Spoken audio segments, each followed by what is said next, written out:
Reminders: this video is not religious because the world is about to end. It needs to be open and let people around the world know that there are hidden words. These are from Christ Jesus. His words are for the future or the time to come. For those who volunteer to create a venue or for the gathering about what I am seeing, this is my contact number: 0953-002-3408. Call me and I will direct you where it will be held, because many people will attend. You will post on FB so that more people can know. The call is duty about neighbor or mission. Ask your partner which one to believe, the word written or the one written in a chair. This show is called Erasio. You will laugh, dance without music, get angry, get scared. You will not understand what your feelings. For those who want to join, all people and religions in the whole world are invited. This is my personal show. It is not being imitated, and this will be translated into English. Christ Jesus gave a command or mission to his disciples that they should preach what they see and know or learn in their fellowship, because they will enter heaven. They need to go on a mission. All people who want to go to heaven do a mission. That doesn't mean they don't want heaven. This is the most important thing for people to know. Whether they believe it or not, they need to know, because the equivalent of this is death, to be born alive. I have no power, but I am being taught how the end of the world will happen, how to change the face of the Philippines, how can people live in this country and fear the law of the country. This will happen when I talk to the president of the country, because the order will come from him. Will you stick on your belief or go to heaven? Do not believe that Lucifer is evil. He is the first angel created. The creator not create evil. Lucifer is kind. He gives the spirit of life to people. This is the wind or air, because he forgot that he entered the body that people can see. He cannot no longer come out because he will die. So he is now in the sea. The wind came from the sea. He has a legacy in proving that the wind came from him.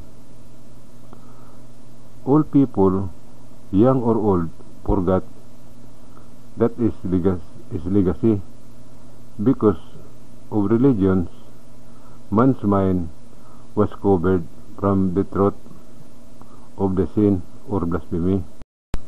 All people who have bad breath and body odor, no matter how rich or powerful they are in the world, are not always happy, because when the perfume they put on their bodies is gone, the order in their lives will begin.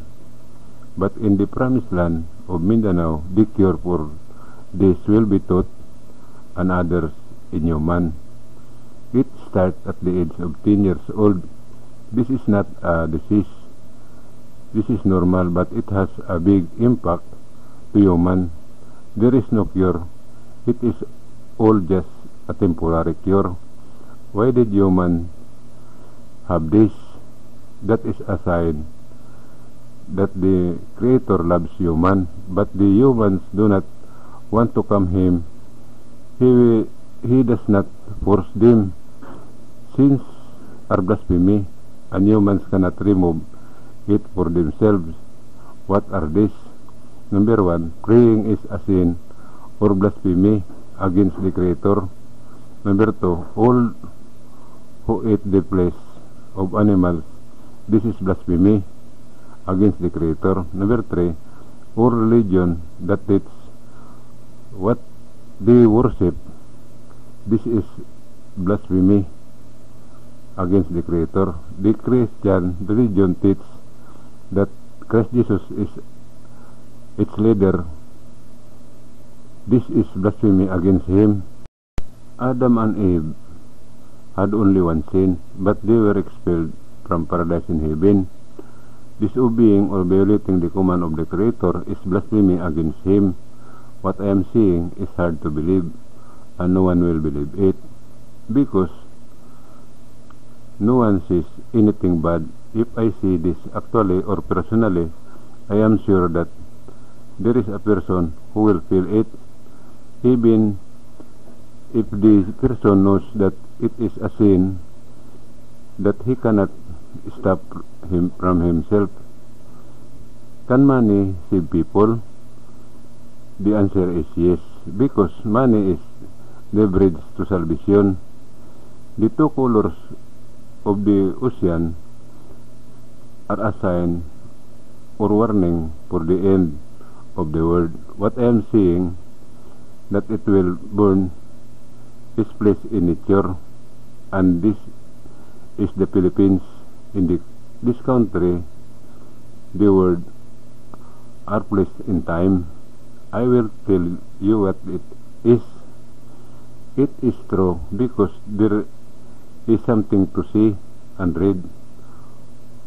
Of all the death, this is the most painful, the burning alive. That is why there is a promised land. This is Mindanao, Philippines. For salvation, follow the teaching and do not violate them. I will teach why this country is called the Pilipinas. It is true that at the end of the world, it will be dark and it will rain fire. How it will happen, you will know, and I will explain it. I will teach the true name of the Creator and the fulfillment, the sign of the end of the world. What is the will of the Creator? All of these are in nature. This is not a fiction. There is something to be seen and read. It is different when someone burns inside the house. They lose consciousness first because of the smoke. Before they are burned or consumed by the fire, no amount of repentance or prayer can remove this. There is only one way to salvation. To understand or comprehend what I am saying, because the end is near, the world has something to say. Basically, type on YouTube Minantro Heavenly News, click on the uploader's picture and click on the video. Open the title. The truth is to listen to the voiceover or explanation. It is written in 23 different languages. The voiceover is English. You need to open because there is nothing written. Only audio can be heard in the explanation, answer and reason. Number 1. How were the Orthodox books, the Bible and the Quran, formed? Number 2. What are the sins of blasphemy? Number 3. How many are the commandments of Christ Jesus for salvation? Number 4. Why do I know the word I speak? Number 5. What is the sign of the end of the world? Number 6. As Christ Jesus taught the way, the truth, and life. Number 7. Why did Christ Jesus say that you also call me? Number 8. What Creator created is all good. Where does the devil come from? Etc. Number 9. What should we believe? In what is written or what is placed in nature? Don't worry about the amount of money that will be spent. I will teach you how to get the money back and maybe double it or more. Thank you and mabuhay.